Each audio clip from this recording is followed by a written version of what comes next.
आकाशवाणी हाफलॉन्ग सुनने वाले सभी श्रोताओं को सिद्धार्थ पांडे का प्यार भरा नमस्कार।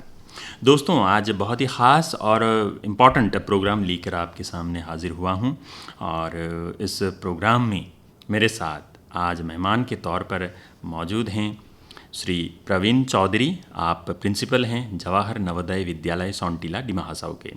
सर, सबसे पहले आपका इस कार्यक्रम में बहुत बहुत धन्यवाद के साथ स्वागत है। धन्यवाद सर, धन्यवाद, और सभी श्रोताओं का बहुत बहुत स्वागत, धन्यवाद जी।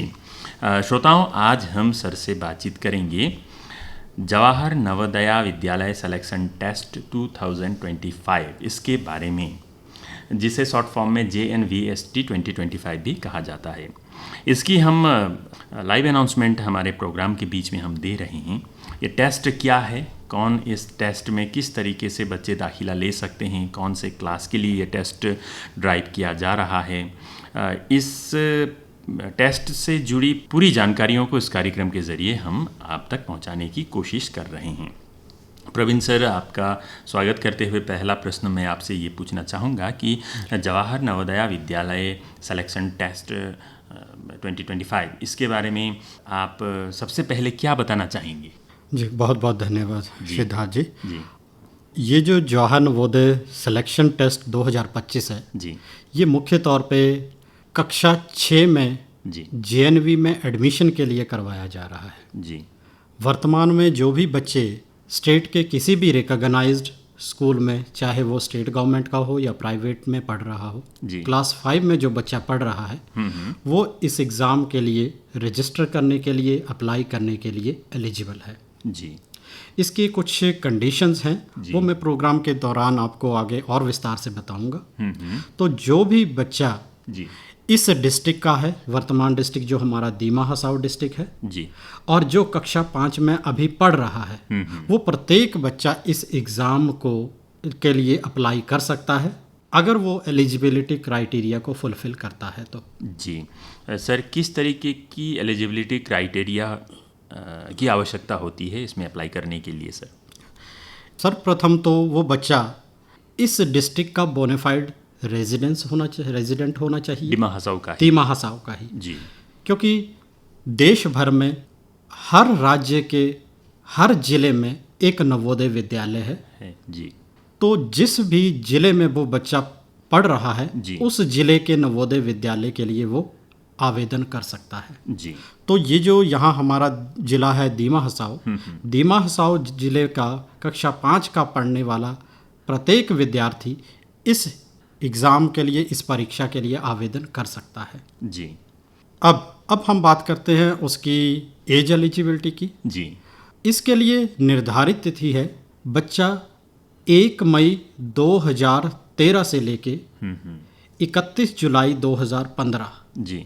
फिर से दोहरा दूं मैं जी, 1 मई 2013 और 31 जुलाई 2015 के बीच इसमें उसकी जन्म तिथि आती है, इन दोनों तिथियों को इंक्लूड करके जी। तो वो बच्चा इस एग्ज़ाम के लिए एलिजिबल है जी। दूसरी बहुत महत्वपूर्ण इसके लिए योग्यता पात्रता है कि वो बच्चा तीसरी, चौथी और 5वीं कक्षा को लगातार पास किया होना चाहिए।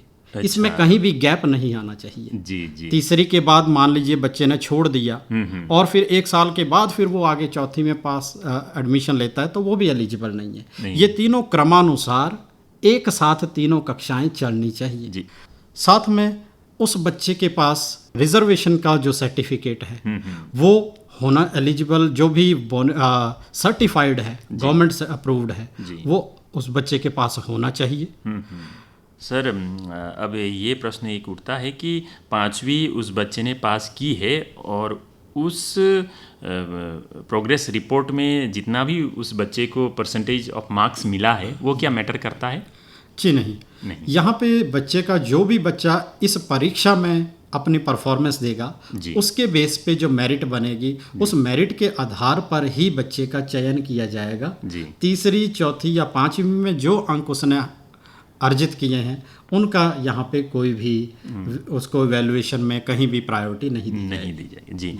अब मान लीजिए आवेदन भी कर लिया है बच्चे ने। उसके बाद परीक्षा के बारे में सर, आप इस कार्यक्रम में मौजूद हैं, तो इस कार्यक्रम को जो सुन रहे हैं बच्चे हों या उनके अभिभावक हैं, जैसा कि आप भी जानते होंगे कि हाफलॉन्ग में आजकल JNV में दाखिला लेने के लिए बहुत सारे बच्चे, बहुत सारे पेरेंट्स उत्सुक रहते हैं और कहीं कहीं कुछ महीनों पहले से ही अपने बच्चों को ख़ास तरीके से पढ़ाना, उनको ध्यान देना माता पिता भी कर रहे हैं। सर, किस तरीके का एग्ज़ाम पैटर्न रहता है, किस तरीके की तैयारी करनी चाहिए, उसके बारे में अगर सर आप बता पाएँ तो बहुत ही लाभ होगा उन बच्चों को जो इस टेस्ट देने अपियर करने जा रहे हैं। ये बहुत ही महत्वपूर्ण सवाल आपने किया है जी। तो इसके लिए सबसे पहले तो यदि बच्चे को अप्लाई करना है तो ये ऑनलाइन आवेदन इसके लिए किए जा सकते हैं जी। www.navodaya.gov.in इस वेबसाइट पे जाके ऑनलाइन बच्चा यहाँ पे रजिस्टर कर सकता है जी। एक एप्लीकेशन फॉर्म है जिसमें कुछ इन्फॉर्मेशन मांगी गई होगी, बच्चे को वो इन्फॉर्मेशन फिलअप करनी है और जहाँ भी बच्चा कक्षा 5 में पढ़ रहा है उन प्रधानाचार्य से सर्टिफाई करके उस स्कूल की स्टैंप सील लगवा के फिर बच्चे को वो फॉर्म अपनी रजिस्ट्रेशन के साथ अपलोड करना है जी। तो ये बिल्कुल फ्री है। कोई भी बच्चा घर बैठे मोबाइल से आराम से इसमें अप्लाई कर सकता है जी। अब बाकी रही इस एग्ज़ाम के बारे में, तो इस एग्ज़ाम में ऐसा कुछ नहीं है कि कोई बच्चे का कोई पर्टिकुलर सिलेबस दिया जाए उसे और उस तरफ तैयारी की। बच्चे की सिर्फ एक बेसिक एबिलिटी चेक की जाती है जी। तो मेन इस एग्ज़ाम में है, इसको 3 हिस्सों में बांटा गया है जी। एक बच्चे की मेंटल एबिलिटी चेक की जाती है, दूसरा बच्चे का अर्थमेटिक चेक किया जाता है जी। और तीसरा बच्चे की लैंग्वेज चेक की जाती है जी। मेंटल एबिलिटी में जैसे हमारे इस तरह से क्वेश्चन आ जाते हैं, रीजनिंग के क्वेश्चन आ जाते हैं, कोई डायग्राम दिया है, एक पैटर्न दिया है, उस पैटर्न में 3 पैटर्न दिए होंगे और चौथा खाली दिया होगा तो पूछा जाएगा कि चौथा पैटर्न क्या आएगा। तो नीचे जो भी ऑप्शन बच्चे के पास ABCD है वो बच्चा अपने लेवल पर ही उनमें से जज करके देख करके बता सकता है चौथा पैटर्न कौन सा होगा। इस तरह से अलग से फिगर दिए होंगे, 3 फिगर होंगे, चौथा फिगर पूछा जाएगा कौन सा है। तो इस तरह से मेंटल एबिलिटी को, बच्चे की प्रेजेंस ऑफ माइंड को चेक किया जाता है। ये हमारा मेंटल एबिलिटी आता है और मेजर पोर्शन 50% यही है जी। मेंटल एबिलिटी 40 क्वेश्चन जो हैं वो मेंटल एबिलिटी को ही चेक करने के लिए होते हैं कि बच्चा वो नवोदय विद्यालय समिति का मुख्य उद्देश्य है कि जो ग्रामीण क्षेत्र का जो टैलेंटेड बच्चा है वो आगे आए, जो प्रतिभाशाली बच्चा है वो आगे आए, कहीं वो सुविधाओं के अभाव में पीछे ना रह जाए जी। उन बच्चों तक सुविधाओं को कैसे पहुंचाया जाए, उनको आगे कैसे लाया जाए, ये इस पूरी नवोदय विद्यालय समिति का मुख्य उद्देश्य है जी। उन बच्चों तक सारे संसाधन पहुंचाए जाएं ताकि आगे चल के वो हमारे देश का विकास का एक हिस्सा बन सके, मार्गदर्शक बन सके जी। तो इसलिए सिर्फ मेंटल एबिलिटी चेक की जाती है। 50% पोर्शन इस एग्ज़ाम का वही रहता है जो रीजनिंग, लॉजिकल रीजनिंग के क्वेश्चन होते हैं जी। फिर उसके बाद बात आती है अर्थमेटिक जी। अर्थमेटिक ये नेशनल एजुकेशन पॉलिसी जो 2020 है जी सर, उसमें विशेष तौर पे इस बात पे जोर दिया गया है कि पहले ऐसा देखा जा रहा था कि प्राइमरी सेक्शन भी बच्चा पास कर ले रहा है लेकिन उसे जमा, जोड़ करना, घटाना करना, भाग करना, गुणा करना ये नहीं आ रहा था। तो जब बच्चा बेसिक फाउंडेशनल न्यूमरेसी नहीं सीख पा रहा तो हम आगे जाके अपने समाज को क्या दे रहे हैं जी। वो बच्चा हम मार्केट में उसको भेजेंगे कि बच्चे ये लो कुछ पैसे और कुछ चीज़ें खरीद के लाओ, वो वहाँ हिसाब नहीं कर सकता।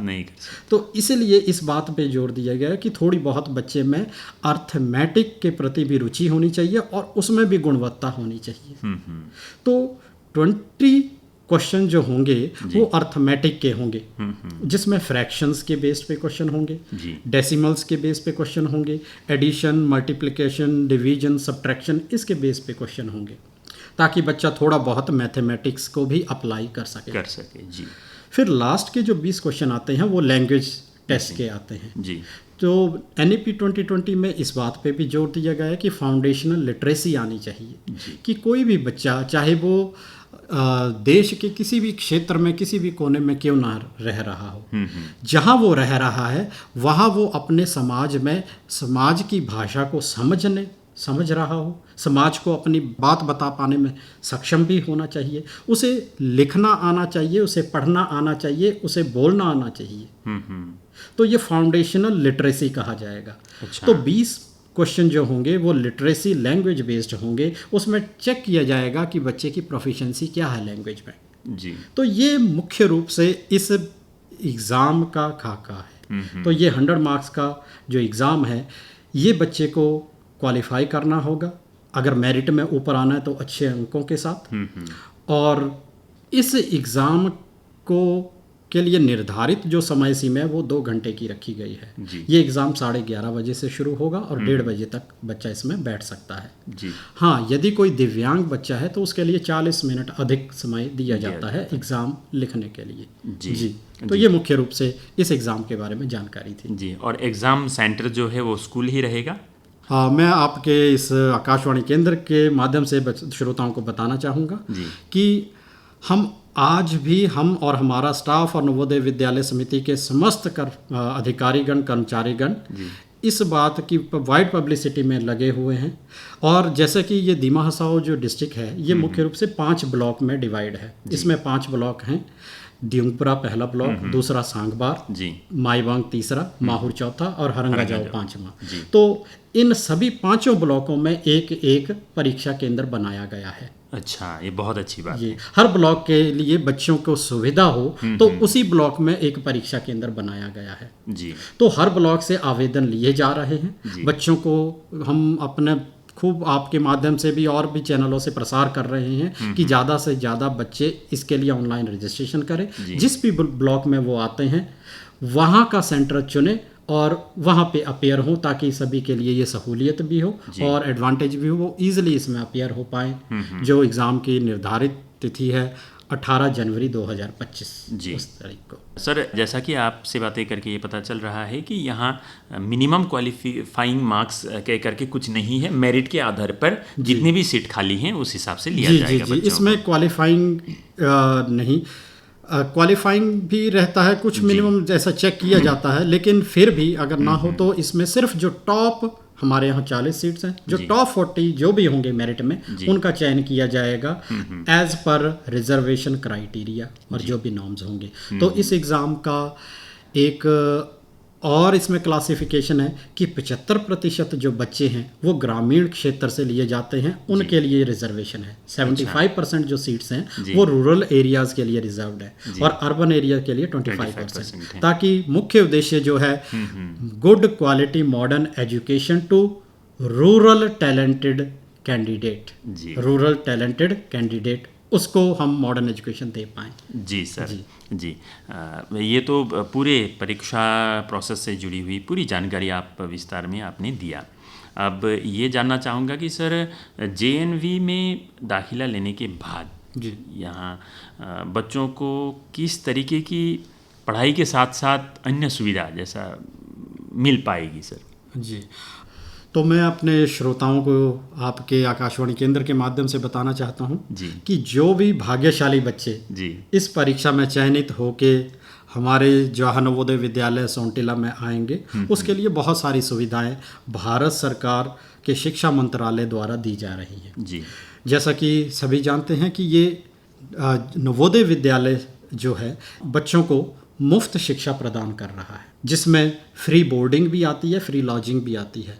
उनकी शिक्षा का पूरा जो जिम्मा है वो भारत सरकार लेती है।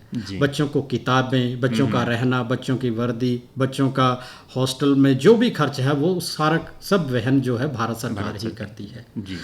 अब वहाँ पे सुविधाओं की बात करें तो बच्चों के लिए अलग से हॉस्टल सुविधा है, मेस सुविधा है, एकेडमिक्स में high quality well equipped infrastructure है, जिसमें सैमसंग स्मार्ट क्लासरूम्स हैं। जितने भी क्लासरूम्स हैं उनको स्मार्ट क्लासरूम के दायरे में अब लाने का एक नया कैंपेन शुरू किया गया है। हमारे लगभग आधे क्लासरूम स्मार्ट क्लासरूम बना दिए जा चुके हैं और आगे प्रगति पर हैं। वेल इक्विप्ड हमारे पास कंप्यूटर लैब है, जिसमें 40 के करीब वर्किंग स्टेटस है, जो कंप्यूटर्स हैं, जो बच्चों को कंप्यूटर एजुकेशन देने के लिए सफिशिएंट है। हमारा पूरा जो एकेडमिक ब्लॉक है वो वाईफाई फैसिलिटी से कनेक्टेड है, तो बच्चा जब मर्जी जहाँ मर्जी क्लासरूम में हो, कंप्यूटर लैब में हो, ऑनलाइन जो भी उसके पाठ्यक्रम से जो भी सूचना उसको चाहिए वो बच्चा अर्जित वहाँ कर सकता है, अपने शिक्षकों के माध्यम से या स्वयं भी शिक्षकों की ऑब्जर्वेशन में ये सारी चीज़ें वो कर सकता है। रेगुलर स्टाफ हमारे पास है, जो रेगुलर पोस्ट हमारे पास वैकेंट है, तो कॉन्ट्रेक्चुअल स्टाफ से वो सारी पोस्ट भरी जा चुकी हैं। एट प्रेजेंट हमारे पास सारा क्वालिफाइड स्टाफ एट प्रेजेंट वहाँ पे मौजूद है और वो दिन रात बच्चों की देख रेख में लगा हुआ है। मेस स्टाफ हमारे पास है, हॉस्टल स्टाफ हमारे पास है।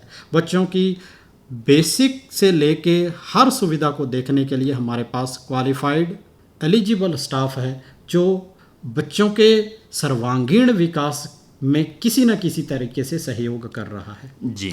रेगुलर पाठ्यक्रम में तो हम बच्चों को शिक्षा दे ही रहे हैं, इसके अतिरिक्त वहाँ पे स्पोर्ट्स करवाए जाते हैं लगातार रेगुलर रूप से। हमारे बच्चे यहाँ डिस्ट्रिक्ट स्पोर्ट्स में भी पार्टिसिपेट करते हैं और अच्छे परफॉर्मेंस के साथ यहाँ भी प्राइज़ हासिल करते हैं। जो हमारे नवोदय विद्यालय समिति के cluster level, regional level, national level जो गेम्स हैं वहाँ भी बच्चे पार्टिसिपेट करते हैं और इन एक एक करके इन सभी स्टेप्स को क्वालिफाई करके अभी भी हमारे काफ़ी बच्चे जो हैं वो नेशनल्स के लिए गए हुए हैं। स्कूल से अभी बाहर हैं, वो नेशनल कैंप अटेंड कर रहे हैं और वहाँ पे अपनी परफॉर्मेंस दे रहे हैं।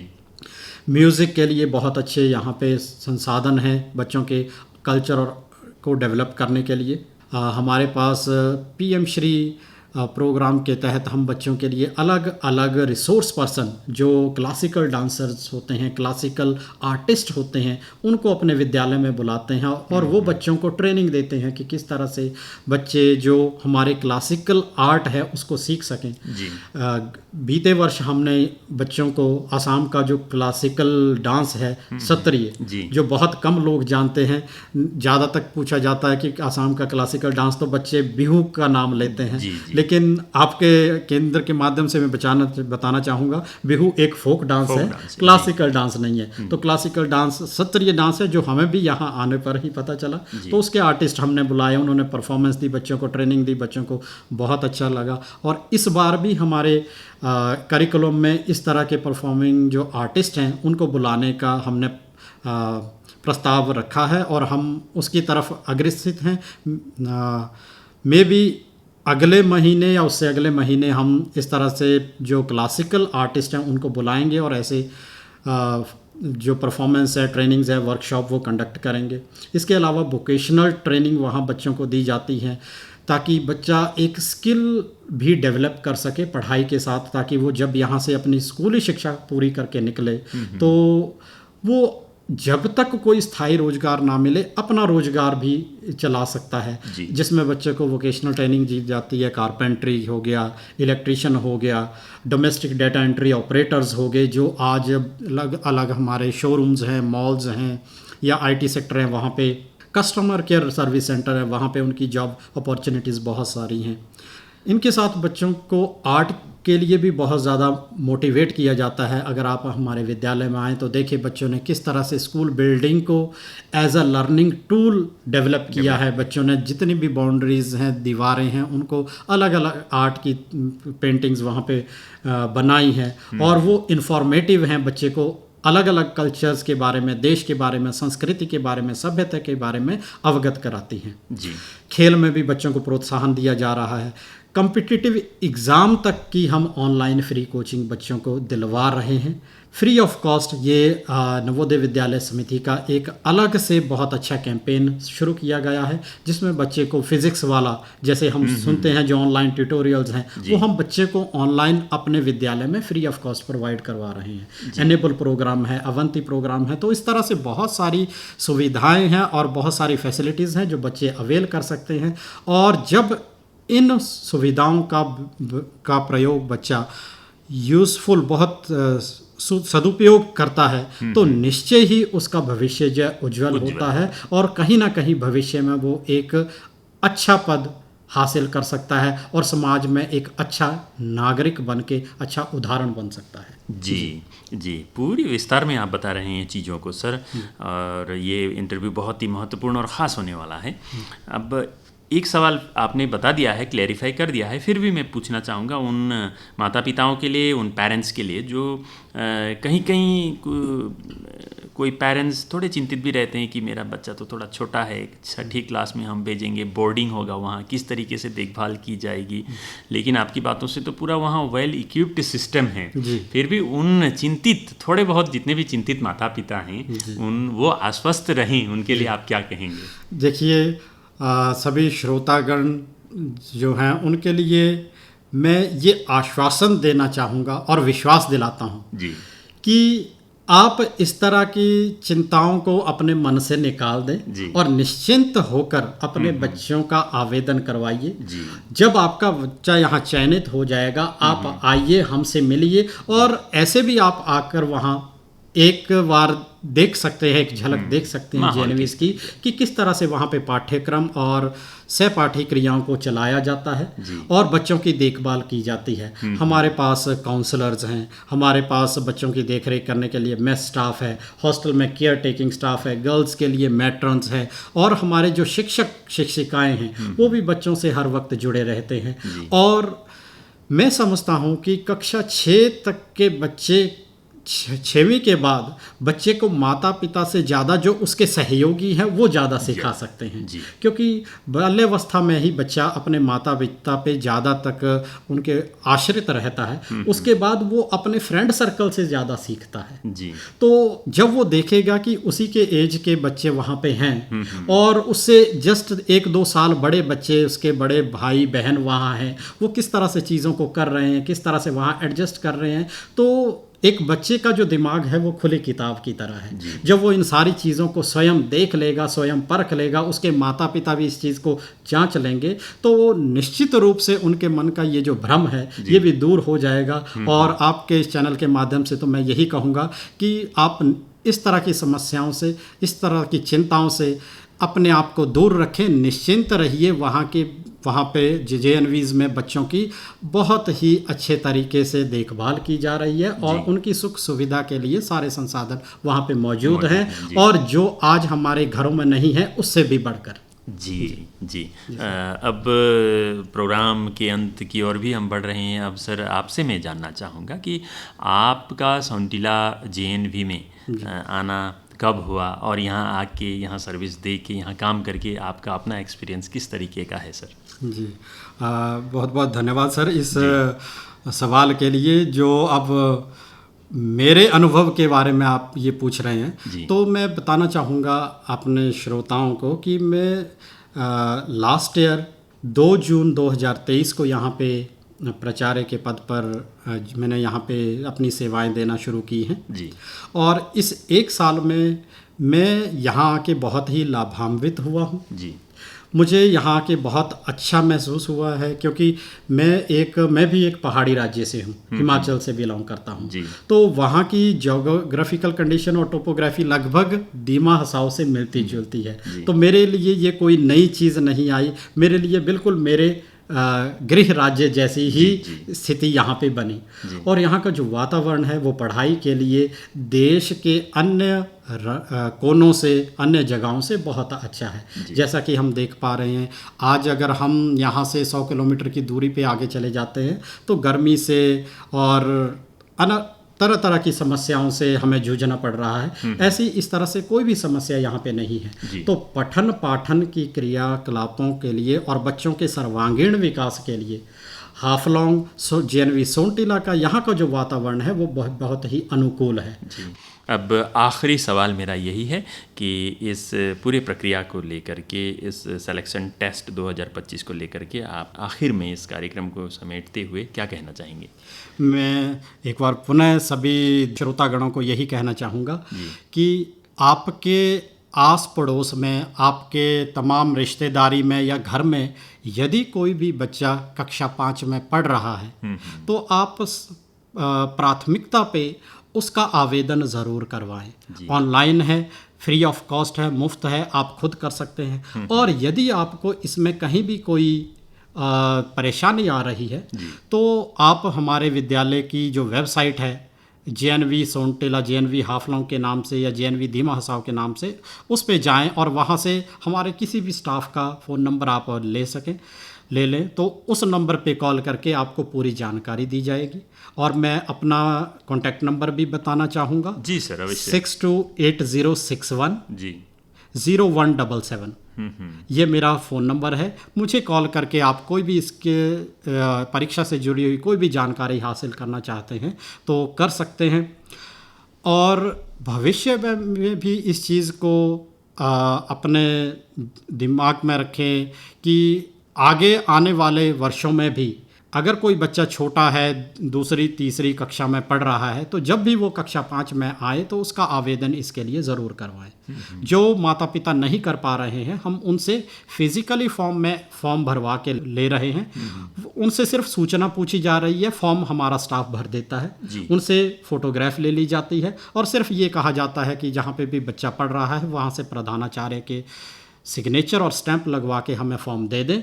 हम खुद उसको रजिस्टर करने में उनकी हेल्प करेंगे, सहायता करेंगे।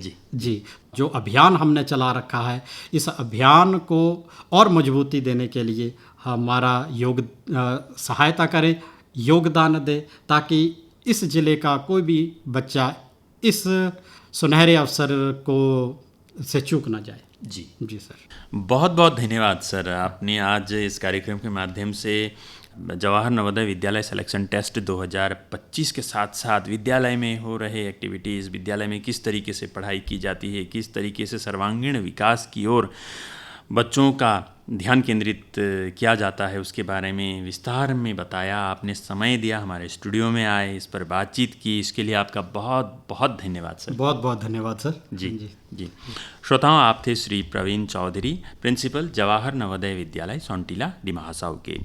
आज इस कार्यक्रम में इतना ही। आप सुनते रहिए आकाशवाणी हाफलॉन्ग।